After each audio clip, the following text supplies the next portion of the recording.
Hello, everyone. My name is Monday, and I have a master's degree. And I'm Astra, and I'm a dropout.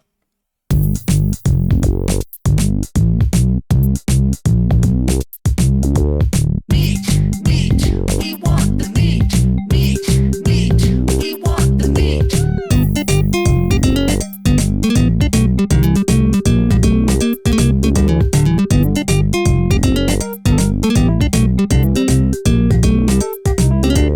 Gnash those teeth, we want the meat.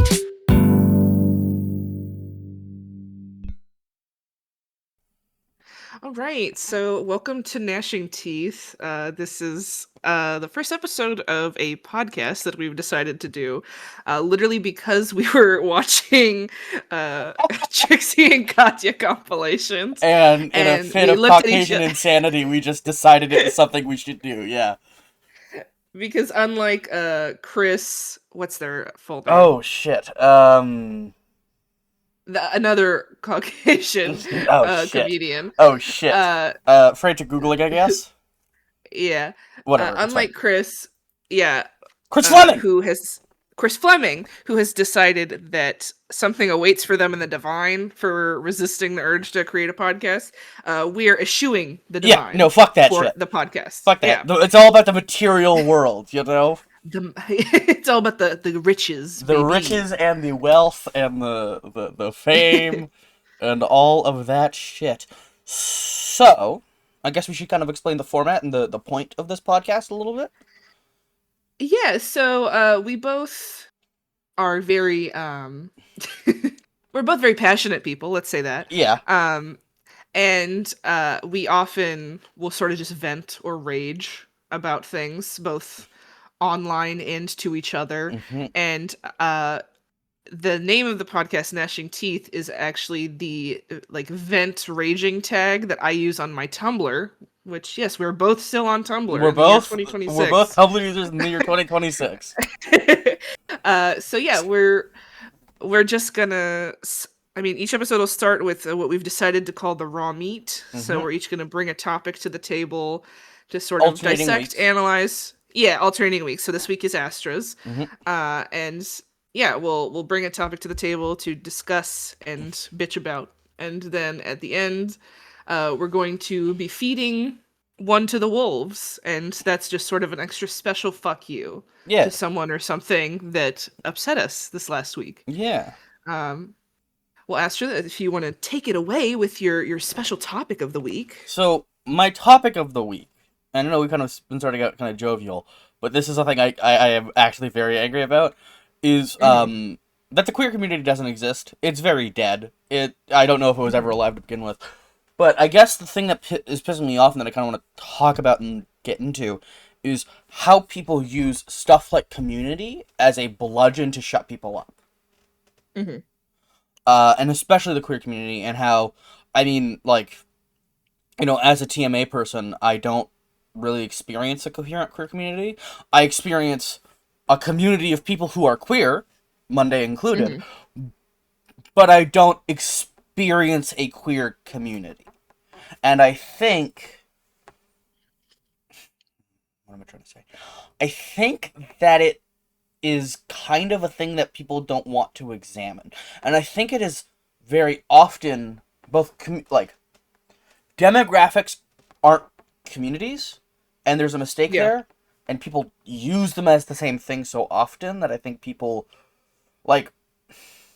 I'm not being very articulate in the very first episode of our podcast. Well, if I may. Yeah.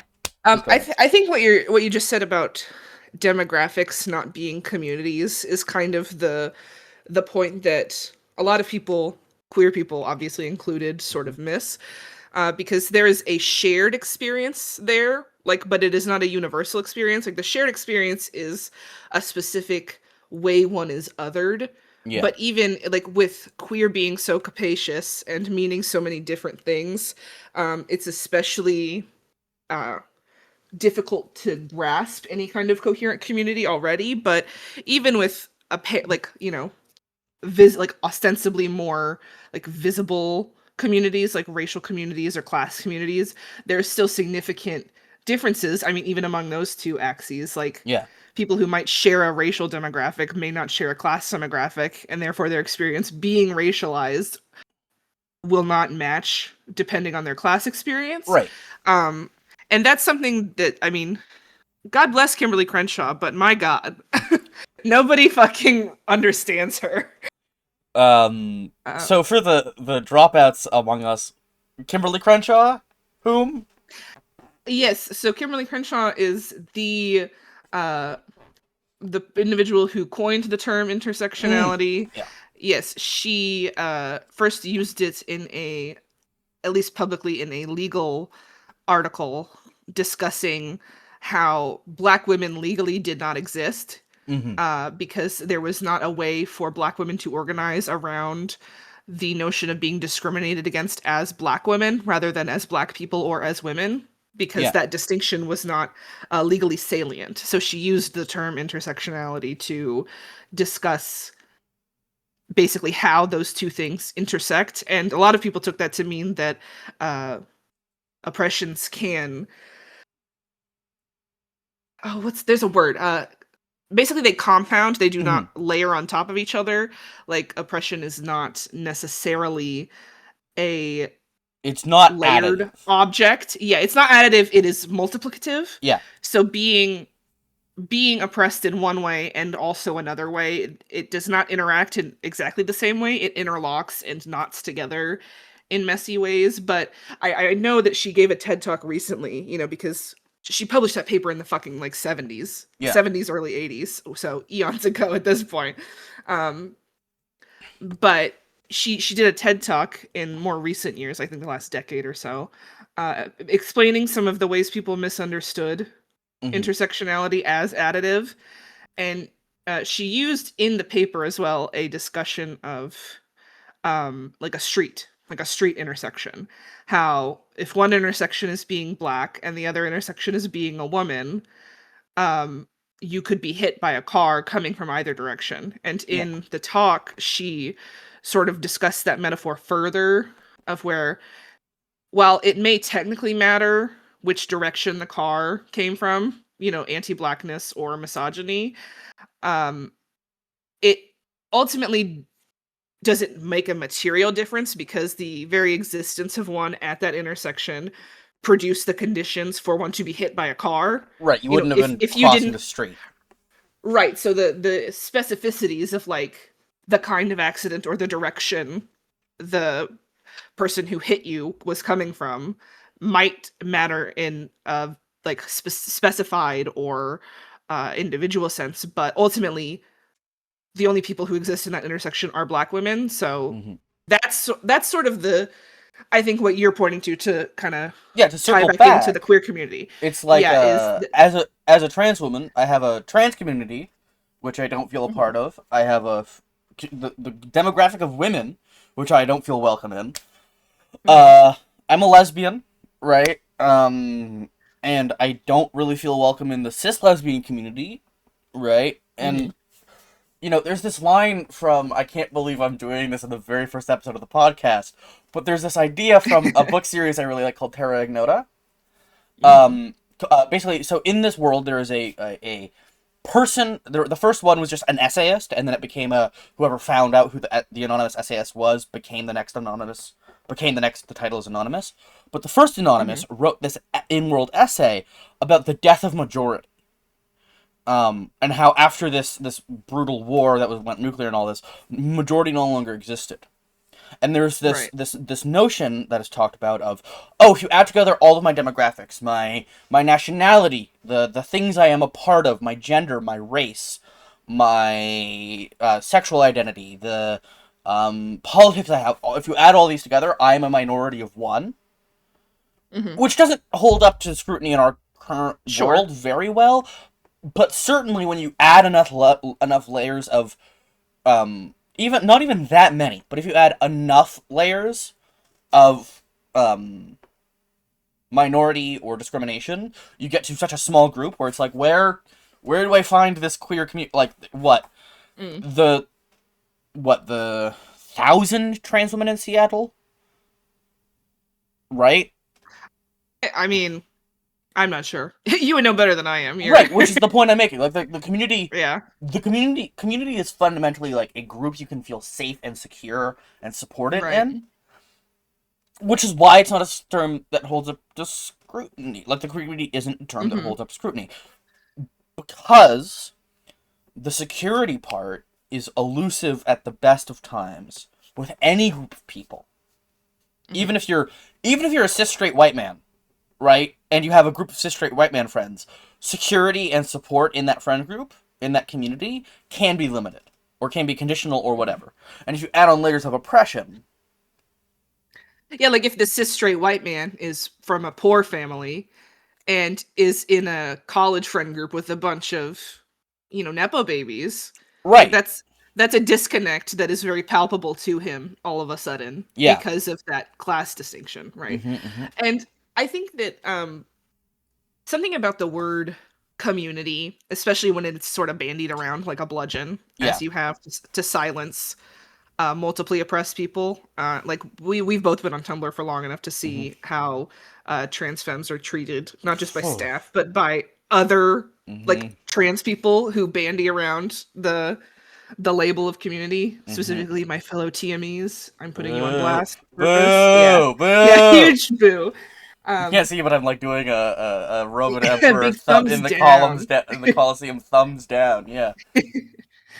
But yeah, so the point of a community, I mean, you said the word like safety, Mm-hmm.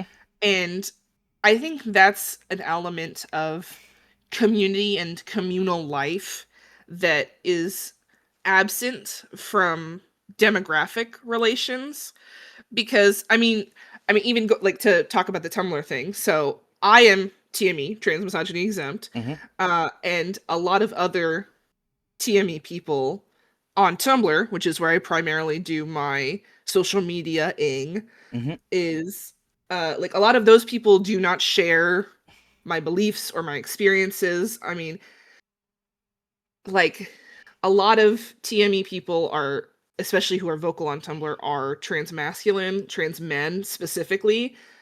I am not a trans man. I'm a different flavor of trans person, but being a kind of elusive gender traitor, I don't relate to their that's how they talk. Yeah. Astra, you have like you have to be a quote unquote gender traitor, and like I've been called a white knight for being a trans feminist, and it's like you sound like an MRA, and like you're a trans men's rights activist. You sound like an idiot.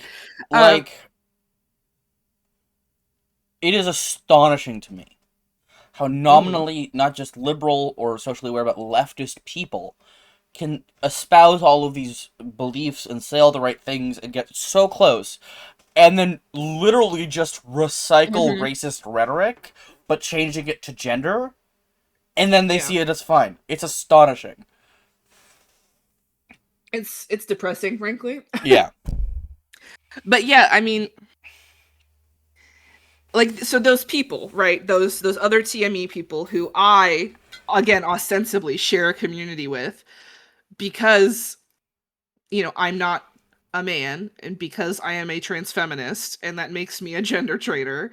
Like most of my friends are trans women, and it's been pretty hard actually to find other TME people who aren't fucking losers. Yeah. It's like it's hard to have a discussion about gender, and it's like, okay, we share this like experience of being, infantilized as children, and like all of these other things that come with being socialized as a little girl. But then it sort of stops there, because I found that a lot of trans men especially, but trans masks generally, will sort of stop short at any kind of analysis of how that gendered experience might translate to someone who was not gendered as a little girl, who was not like treated as like a girl child. Like the infantilization of children is a sort of universal issue, but like boy children, quote unquote, are treated significantly differently. And I have heard from many trans women that like you are not treated as a boy, you are treated as a faggot. Yeah, like, that's to use an academic term, I guess. Yeah, well, I mean, like, it is. Like, literally, like, I didn't I mean, partially because, gestures broadly, I didn't have a childhood that really felt like a childhood. And I think Mhm. a non trivial part of that is until I was 18, 19, everything felt wrong and I had no idea why, and nobody Mhm. was curious about why I felt bad and Yeah. why something was wrong. And there was this experience of going, not, I didn't have the words to express it, but no, feeling something was wrong in my body, and everybody going, "Oh, you're a boy, just toughen up." Everybody going, "Oh, it's Mhm. fine. Oh, whatever." Um, and this is why I don't know where this male or female socialization in big air quotes Mhm. is a is one of those terms that means something, but you have to understand that it is a best approximation, not an accurate description. Right. Like, And you can be treated as a boy or a girl in one or another circumstance, but that does not make, like, all of the social benefits and, like, fallouts of that specific gender, for yeah, example, like, that doesn't mean that you are afforded all of those, yeah, like, one-to-one, basically. right. Especially because gender is a lot more wiggly than we think it is. Mhm. Um, like it's not, oh, there are men and oh, there are women. It's I people are more perceptive than we give them credit for, and I think most people implicitly know that it's not a stark binary. It is maybe more dials than a Mm. spectrum, if that makes sense. But people Yeah. can tell when you're not man enough, when you're not, you know, X, Y, or Z enough. Which Mhm. which, if it's not binary, and then how do you have degrees? Anyway, if it's a binary, then how do you have degrees of it? But point being, I don't just feel like part of how trans misogyny is invasive is I don't just feel robbed of a little girlhood. I feel robbed as of a childhood because I was Mhm. neither. Right? I wasn't really treated as either. Uh, and so hearing, I'm trying to remember what we were talking about. What the point was. Um, Gendered hearing socialization as a child. gender socialization Yeah. as a child, hearing, oh, you're male socialized, or oh, you have this common experience with men. It's like, what the fuck are you talking? I don't actually, because Yeah. it's affirming for men and it's disaffirming for me, right? And I think Yeah, that's and the I nugget of think it. that yeah, and I was gonna say, I think that's part of why that disconnect I was talking about happens with trans men, um, or other TME people who are, like, not cis, Yeah. um, because, when you're treated as a girl child, but you sort of reject, like, those normative scripts that you're Hmm. given.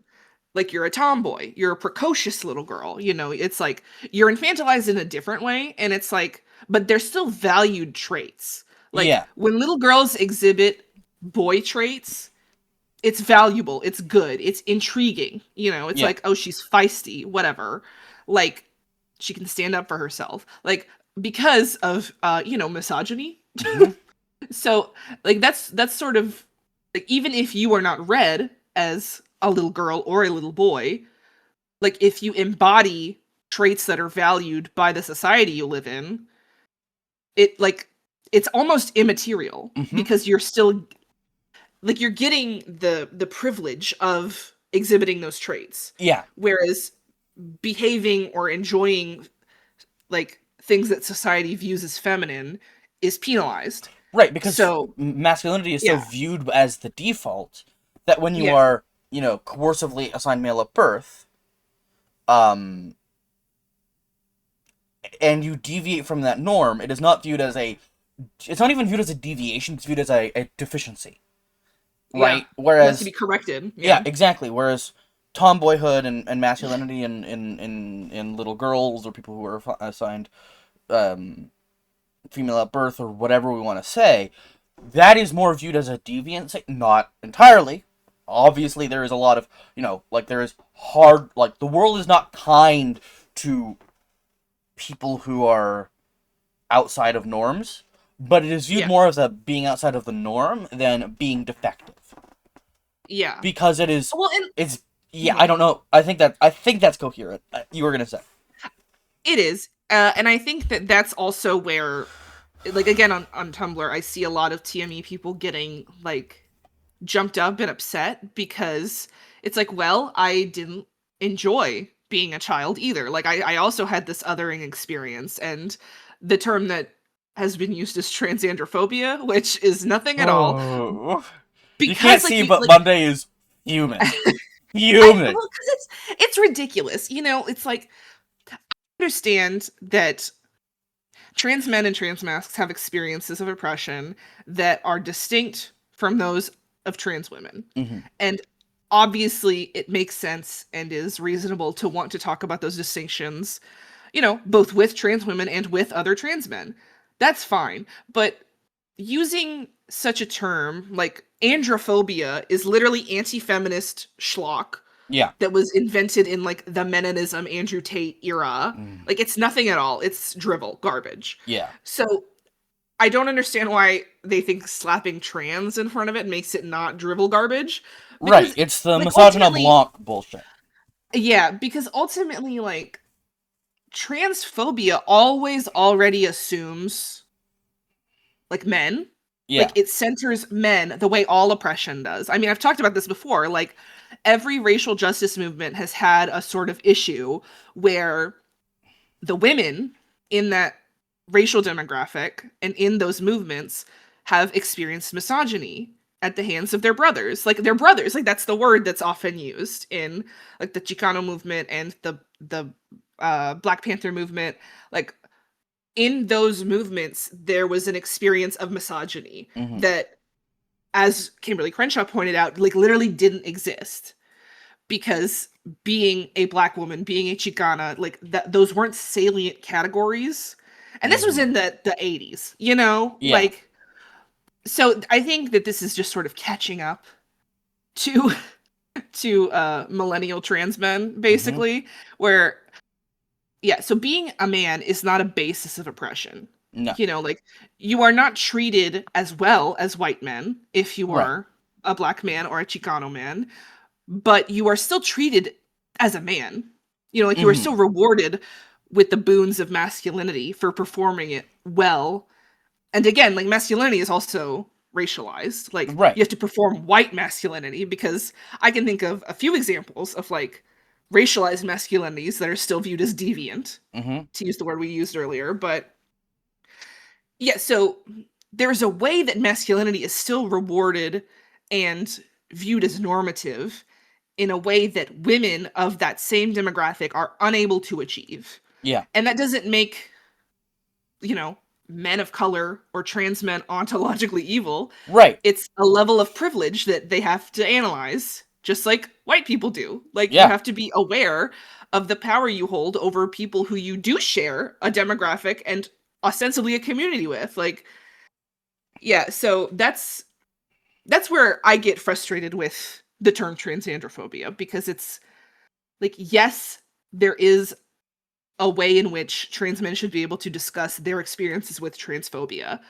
but you are not being oppressed as a man. In fact, you Hmm. are being rewarded for embodying masculine traits. Right. That's what privilege is. Right. And But yeah, that rewarding might seem weird because it's not often a direct reward. It is more like yeah. it is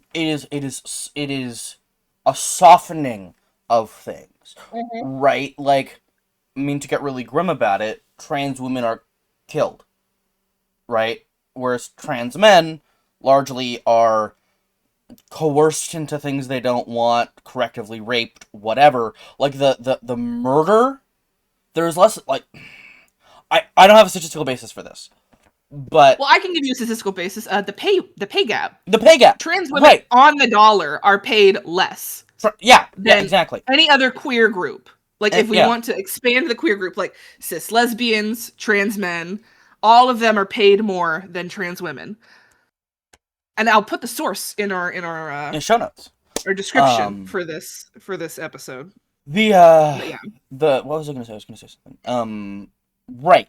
Um, but it is, or even in rhetoric, right? Trans women are made out to be monsters. We are made out to be predatory and insidious and coercive and all of these really nasty things. Whereas trans men are, the rhetoric is often they are misguided. They are coerced into things. They are foolish. Like it is Mhm. it is a lot more, oh, they made a mistake, or oh, they've been taken advantage of, and not, oh, they're monsters. Which doesn't seem like privilege. It doesn't feel like Right. privilege. But it is a privilege, right? Softer Yeah. rhetoric, like rhetoric that isn't as harsh and dehumanizing, is right. It sucks that is a form of privilege, but when you look at the material results, it matters, right? Yeah. Um, and beyond that, it makes it hard.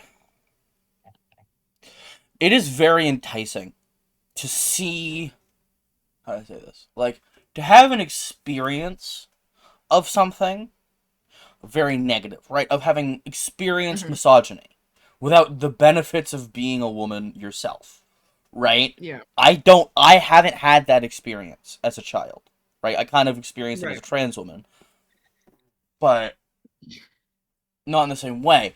That, I imagine, is awful, and it is aching, and it is terrible. But getting out of it, and then immediately using it as a bludgeon, Mhm. is unacceptable. And that's why I don't, like, even if the queer community was a thing rather, even if the queer community, even if there was a coherent, widespread community of queer people that was accepting of trans women, right? I wouldn't feel comfortable being a part of it because of the way that teammates so often behave and use their own oppression as a bludgeon to shut up trans women. And I'm a white Yeah. trans woman, right? I have it comparatively easy, and it is unacceptable to me, Yeah. right? And there's been this drama going on Instagram with Mm. a poster named Saber, I don't know a about trans this. woman named Saber, uh, Mhm. who basically she is being called out for being racist and is handling it very poorly. Mm. Um, and what's my point here? My point is, I have, you know, two axes of oppression to deal with, and that's kind of like that are super heavily discriminated against right now. Mhm. Right, that is women and being a woman and being trans. Um, and it is hard enough. And the idea of having to share a community with, like, how do I say this kindly? Um, the idea of being, you know, a trans woman of color and having to share the experience with some fucking upstart white T boy who is crying white boy tears over the fact that he doesn't get to have his own term. Why would I want to be in that Yeah. community, right? Why would I want to be part of that community, right? That isn't like that's part of why I feel like it is a nonsense term Mhm. because it is collating it is presuming an experience for a very specific set of people, that being TME, largely cis gay men, lesbians, and bisexuals, is the community and experience of a whole group, Yeah. and it makes no sense. It doesn't hold up, and Yeah. yeah, I think that's Well, the thesis. It just doesn't hold up to scrutiny because it's weirdly like a conservative talking point, almost, whereas it's mhm. harkening back to an era that used to exist that never really existed. Right? Yeah. Oh, it's like the Butch Femme bullshit, right? Like Butch Femme isn't Yeah. isn't isn't a set of terms or a set of cultures that hold up to trans experiences. And I say this as somebody who likes the label Butch, right? Yeah.